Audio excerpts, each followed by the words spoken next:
ជ្រុលស្រឡាញ់ទៅហើយឲ្យត្រឡប់មិនបានមិនក្លាហានទទួលពីបាយដែលចេញពីមនស្រីអូនសុំបងឲ្យកាត់ចិនព្រោះត្បិតយើងអស់និស័យគឺចរណៃមិនអាចបន្តនៅស្នេហ៍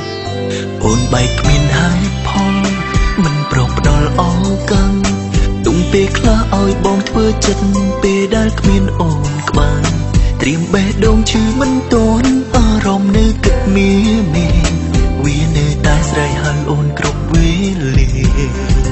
បិទបើកភ្នែកស្រមៃឃើញស្រីតាមអ្នកក្នុងចិត្តក្នុងមួយជីវិតបើគ្មានវមិត្តបងច្បាំងជាវេទនាតើឲ្យធ្វើយ៉ាងណាទើបយើងមិនបែកគ្នាគ្មានវិធីខាត់ពំងាឲ្យនៅតើគួរធ្វើចិនរបៀបណាបើបងនៅតែស្រឡាញ់អូនសូមជួយប្រាប់ផងក៏ព្រោះតែស្ងួនអូនជាអ្នកใจភ្លើព្រោះបេះដូងពេលនេះមិនអាចខ្វះពេលបើកុំតន់ទៅបងរៀនបងកាត់ចិត្តសិនតើគួរធ្វើចិនរបៀបណាទើបអាចបញ្ជាការឈឺចាប់ឬដល់ពេលស្លាប់ទើបអាចបំភ្លេចក្តីស្នេហាមួយនឹង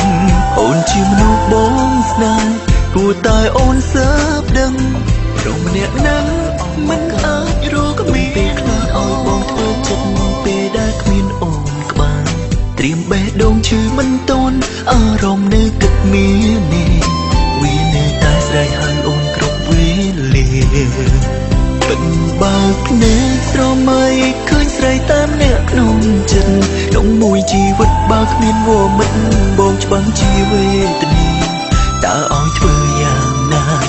ទើបយើងមិនបែកគ្នាគ្មានវិធីខាត់ពំងាឲ្យនៅតើគួរធ្វើចិនរបៀបណាបើបងនៅតែស្រឡាញ់អូនសូមជួយប្រាប់ផងក៏ព្រោះតែស្ងួនអូនជាអ្នកใจភ្លើព្រោះបេះដូងពេលនេះមិនអាចខ្វះពេលបើកុំតន់ទៅបងរៀនបងកាត់ចិត្តសិនតើគួរធ្វើចិនរបៀបណាទើបអាចបញ្ជាការឈឺចាប់ឬដល់ពេលស្លាប់ទើបអាចបំភ្លេចក្តីស្នេហាមួយនឹងអូនជាមនុស្សបងស្នេហ៍គួរតែអូនសើបដឹងព្រមម្នាក់នឹង